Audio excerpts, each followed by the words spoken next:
Começando aqui o sermão de hoje, quando nós vamos falar sobre o cristianismo que pode ser desafiador, me veio um exemplo à mente. Porque existem coisas na vida que elas são simples e mesmo sendo simples podem ser desafiadoras, né? E aí eu me lembrei de um evento.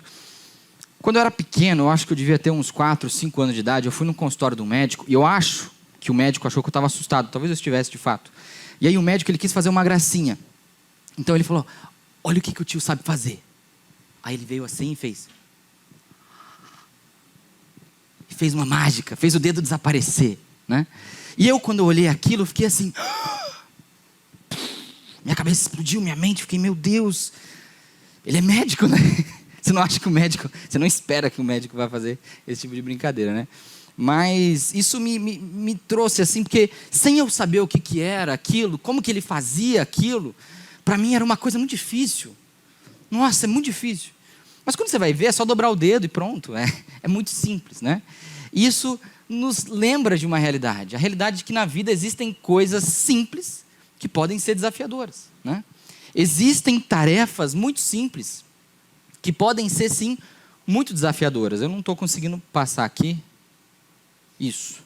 E por que tarefas simples podem ser desafiadoras, né? Existem uma série de tarefas e séries de atividades do nosso dia a dia que possuem uma simplicidade e dificuldade ao mesmo tempo. Parece até um certo paradoxo. Coisas que são fáceis de se entender, são simples de serem entendidas, mas muitas vezes são difíceis de serem realizadas, né? Tem ali um certo desafio em fazer isso, né? E muitas vezes a dificuldade da tarefa não está nela em si. A dificuldade de algumas coisas não reside na complexidade da tarefa em si, mas sim em outros fatores nossos para conseguir realizar aquela tarefa, né? Na maioria das vezes, tudo aquilo que exige uma quebra de hábito é algo simples, porém difícil ao mesmo tempo. Por exemplo, você às vezes pode ter algum hábito que você tem na sua vida. Pode ser que você não é acostumado a arrumar a sua cama. Arrumar a cama é muito simples. Arrumar a cama é muito fácil, né? Mas se você não tem esse hábito, se torna algo difícil. Se torna algo desafiador, né? Às vezes, assumir um hábito de leitura, por exemplo. Se você não é habituado a ler, pode parecer, nossa, é muito difícil ficar ali e tudo mais. Mas ler é simples, né? Nós sabemos ler. Nós temos essa capacidade, né?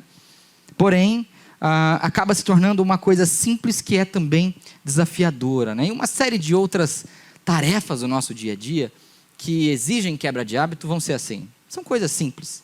É fácil de você entender, é fácil de você saber assim, não, é só fazer isso aqui, né? Mas é muito desafiador. E eu te falo isso porque a mesma coisa acontece com o cristianismo. O mesmo fato ocorre com o cristianismo. E o cristianismo, eu não estou dizendo aqui a religião cristã, não me refiro a isso. Eu me refiro à nossa vida cristã. O cristianismo como vida cristã, ele é simples. E ele possui aspectos muito básicos. Ele possui pilares muito básicos, como nós aprendemos na semana passada, onde estudamos o cristianismo básico, né? Porque o cristianismo, ele é simples. Existe até um livro do autor C.S. Lewis que chama Cristianismo Puro e Simples, porque ele tem aspectos muito simples. Mas esses aspectos simples e essa simplicidade do cristianismo não fazem da vida cristã menos desafiadora. A vida cristã, ela tem os seus desafios. E Jesus, em seus ensinamentos, ele é um grande exemplo disso, né? Nós vemos nas próprias parábolas contadas por Jesus, claramente uma simplicidade. As parábolas são marcadas por isso e o propósito de Jesus era muito claro. Ele queria ser simples. Então, quando ele conta parábolas, ele está usando um linguajar simples. Ele está usando exemplos do cotidiano dos ouvintes ali, né? Só que essas mesmas parábolas traziam consigo grandes desafios e verdades muito complexas. Verdades desafiadoras, né? Lá em Mateus 13 tem muitos exemplos dessas parábolas. Até em Mateus 13 tem até uma explicação. Jesus explica para os discípulos ali o porquê que ele usava tantas parábolas, né? Porque ele queria fazer ali uma certa separação, né? Tem pessoas que vão ouvir, vão entender como se Jesus estivesse falando de um semeador de fato, né? contando só uma historinha, mas tem as pessoas que vão entender o que ele está dizendo de fato. E aí ele explicava para essas pessoas depois, né? Mas Jesus, nessas parábolas que estão lá em Mateus 13, nós vemos Jesus usar as palavras simples e os contextos mais simples para trazer verdades complexas e desafiadoras. Por exemplo, ele usa muito o cenário agrícola ali em Mateus 13. Em muitas das parábolas que ele conta ali, né? Ele tem a parábola do semeador, que é do cenário agrícola. Ele tem a parábola do trigo e do joio. A parábola do grão de mostarda. Tem parábolas bem pequenininhas, curtinhas, ali em Mateus 13, né?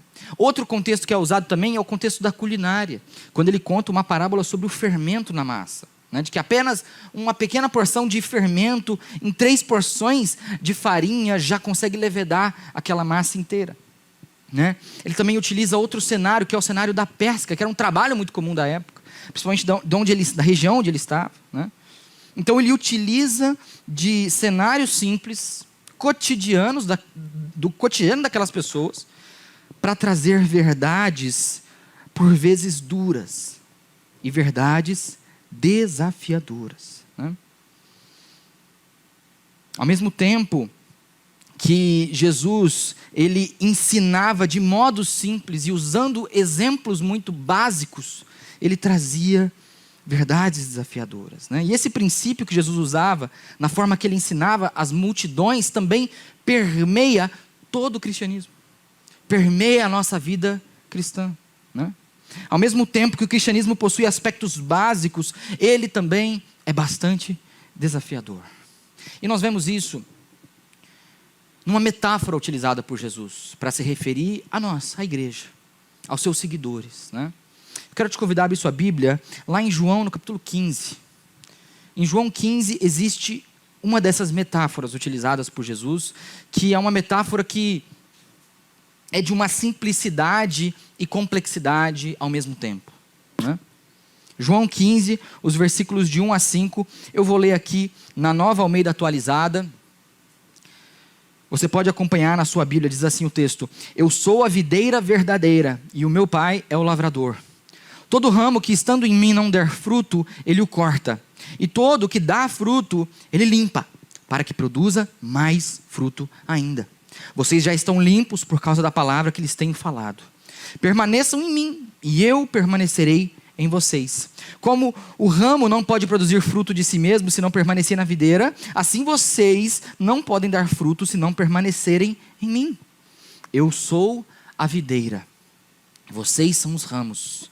Quem permanece em mim e eu nele, esse dá muito fruto, porque sem mim vocês não podem fazer nada. Aqui é um exemplo de Jesus utilizando uma metáfora, né? É um contexto bastante simples para as pessoas daquela época, né? Faz parte desse contexto agrícola, mas que possui uma realidade, uma verdade bastante desafiadora, né?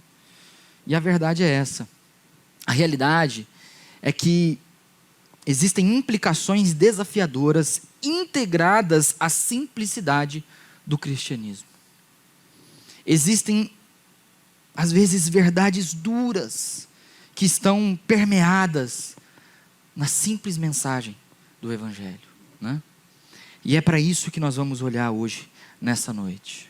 Olhando para esse texto aqui de João 15, versículos de 1 a 5, eu queria que nós pensássemos 2 implicações desafiadoras da vida cristã e do cristianismo que nós vemos nas palavras de Jesus.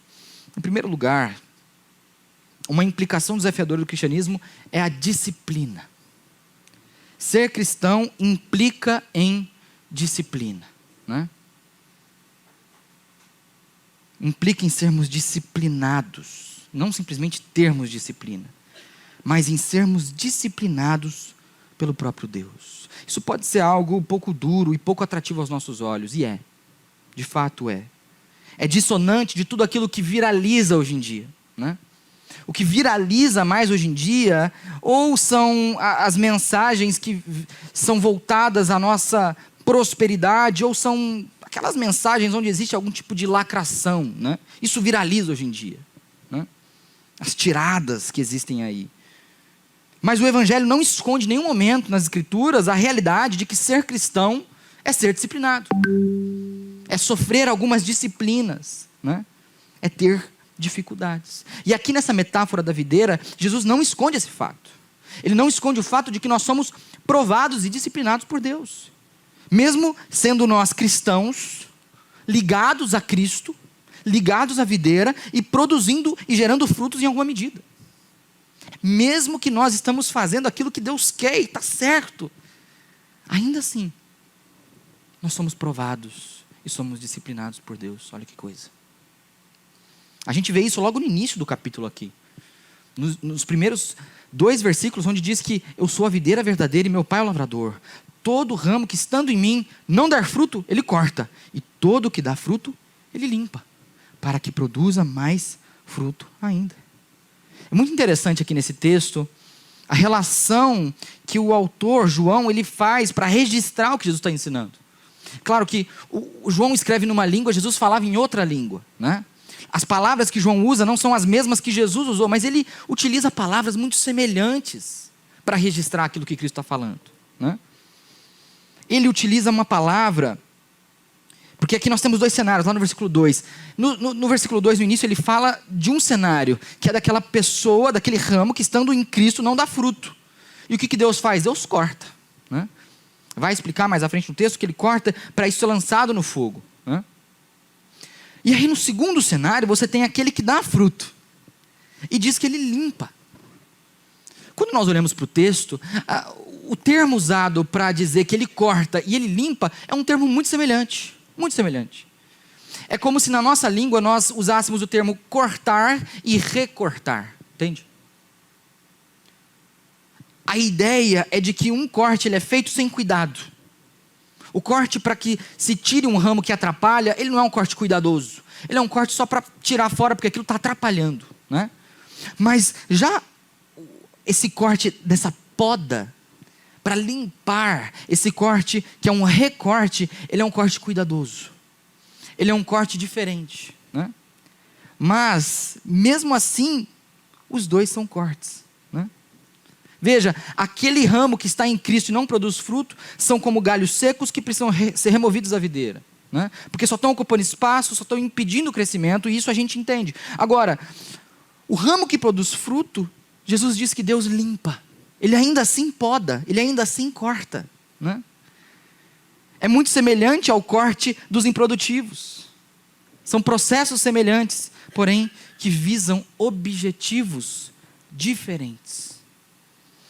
E aí nós nos perguntamos o que isso significa? Significa que muitas vezes podemos estar fazendo o correto. Muitas vezes nós estamos produzindo fruto em alguma medida.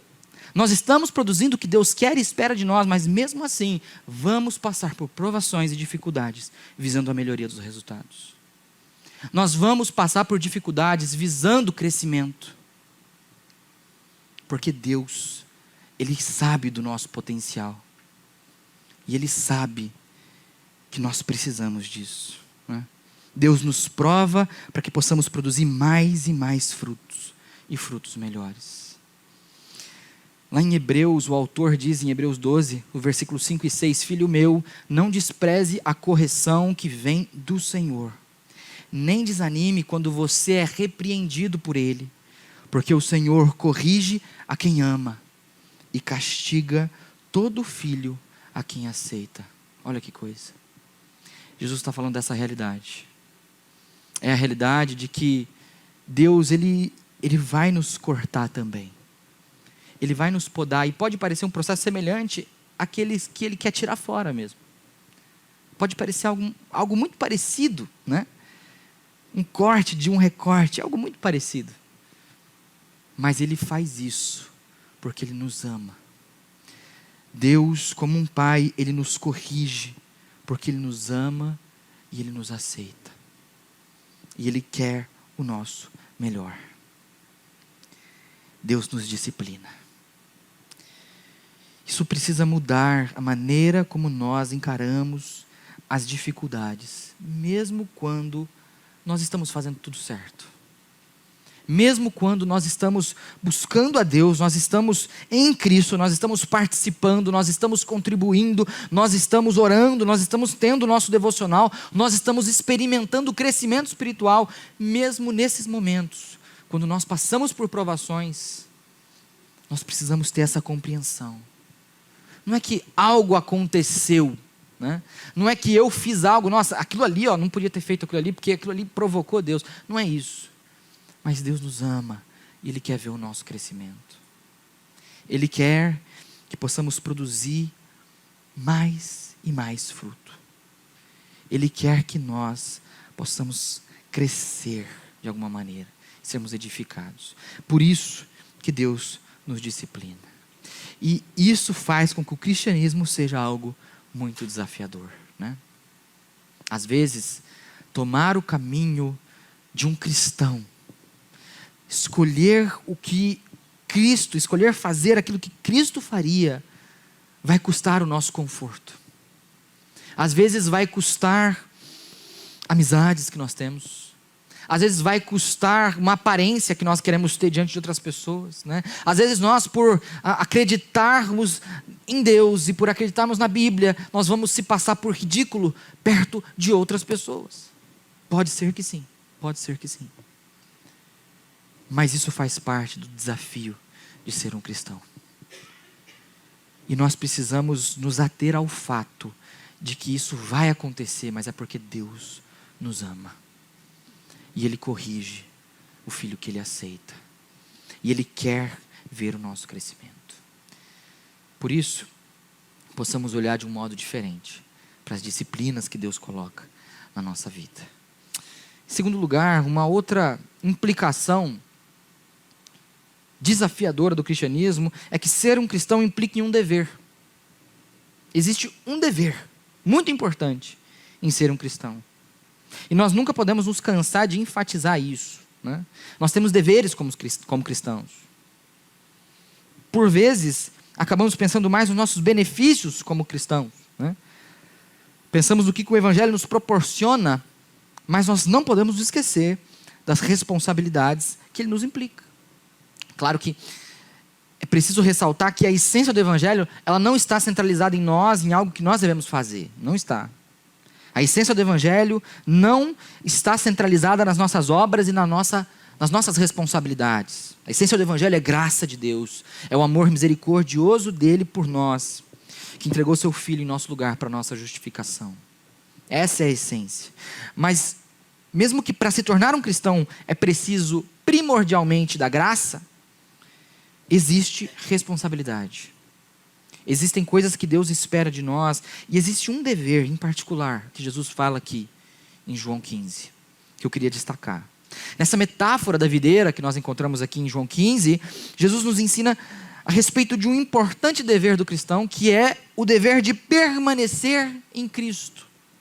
Ele diz, lá nos versículos 4 e 5, permaneçam em mim, e eu permanecerei em vocês. Como o ramo não pode produzir fruto de si mesmo, se não permanecer na videira, assim vocês não podem dar fruto, se não permanecerem em mim, Jesus diz. Lá no final do versículo 5 ele diz, quem permanece em mim e eu nele, esse dá muito fruto, porque sem mim vocês não podem fazer nada. Perceba qual que é a lógica da videira. A lógica da videira é que os ramos só produzem frutos se estiverem ligados a ela. O agricultor, ele poda para que possa produzir mais frutos. Mas o ramo não é nada sem a videira, né? Jesus lá no início já explicou o que significa tudo isso. Ele diz que ele é a videira, nós somos os ramos. Jesus é a videira, os seus discípulos são ramos. Nós, a igreja, nós somos os ramos dessa videira, né? Perceba que Jesus estabelece uma relação direta entre ele e os seus seguidores. Entre ele e a igreja. É um relacionamento de unicidade, é um relacionamento de dependência, onde nós nos tornamos uma extensão do próprio Cristo. Somos dependentes de Cristo dessa maneira. Como ramos da videira, nós precisamos ser uma extensão de de quem Cristo é. E os frutos produzidos pelos ramos são os frutos do próprio Cristo. Entende? Nós estamos diretamente ligados à videira. Não como qualquer ramo, mas como um ramo que produz fruto. E o que Jesus nos diz como um dever nosso? Um imperativo utilizado por Cristo: permaneçam em mim. Ele diz no verso 4: permaneçam em mim. É aqui que deve estar a nossa preocupação. É no imperativo de Cristo para nós: permaneça em mim. Não é se preocupe com os frutos, se está sendo muito, se está sendo pouco. Não é se preocupe com quem está sendo alcançado, quem está vendo esses frutos. Não é isso. É permaneçam em mim. Jesus não está dizendo analise os frutos. Jesus não está dizendo contabilize os resultados. Não. Jesus não está dizendo produza um marketing daquilo que está sendo feito e realizado. Não. Jesus está dizendo permaneçam em mim. E é aqui que precisa estar nossa preocupação. Nós precisamos nos preocupar em permanecer nele, porque o fruto não vem de nós mesmos. Os frutos não vêm da nossa capacidade. Os frutos não vêm da nossa mente, das nossas ideias. Os frutos não vêm das nossas estratégias, não. Os frutos vêm da videira. Um ramo sem videira não é videira e não produz nada. Nós precisamos nos preocupar em permanecer em Cristo, porque não é de nós que vêm os frutos, mas sim dele, é da videira. Nós precisamos nos preocupar em permanecer na videira. E permanecer implica em constância. O próprio termo permanecer implica em constância. É ficar continuamente em Cristo. É estar todos os dias em Cristo. É assumir a posição que nós temos de sermos extensão de quem Cristo é.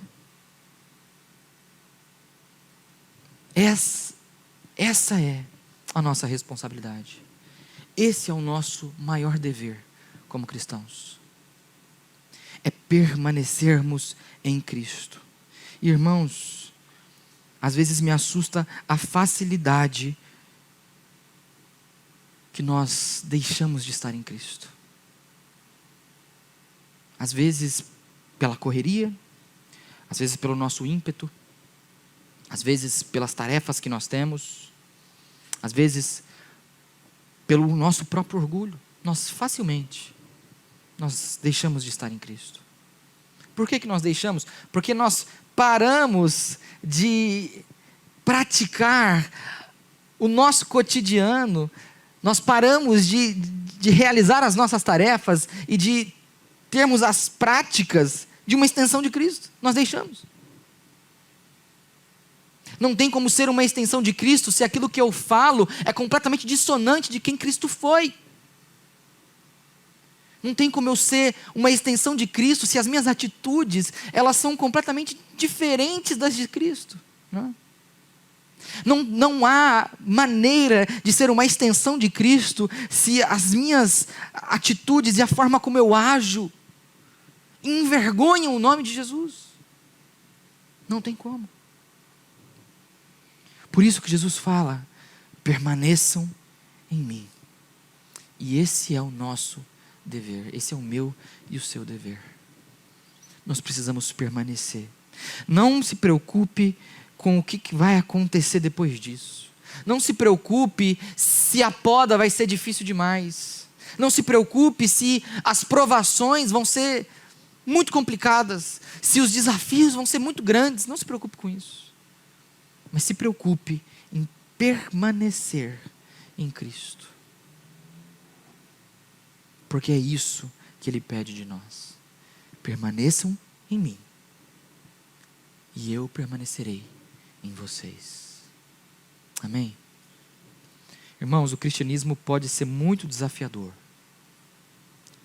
Mas se nós permanecermos em Cristo, nós conseguimos. Se nós permanecermos em Jesus, mesmo que o cristianismo seja desafiador, nós vamos conseguir. Nós vamos gerar os frutos, não porque existe algo em nós que consegue fazer isso, mas porque nós estamos ligados a Cristo. E o fruto vem dele. E nós vamos conseguir passar pelas dificuldades, pelas provações. Porque temos o entendimento de que o que Deus faz é para que possamos crescer mais. Para que possamos dar mais e mais frutos. Para a glória dele. E no fim de tudo, nós temos que entender e crer. É tudo sobre Jesus. É tudo sobre ele. Desde sempre e para sempre é sobre Cristo. Tem uma música que nós vamos cantar logo em seguida, que ela diz exatamente isso. Desde a eternidade, tudo é sobre Jesus. Jesus é o centro de tudo o que existe. Quero te convidar a ficar de pé nesse momento. Vamos orar. E depois da oração nós vamos cantar essa canção, dizendo que Jesus é o centro de tudo que existe. Jesus é o centro do nosso ser e da nossa vida. Jesus é o centro da igreja dele. Vamos orar.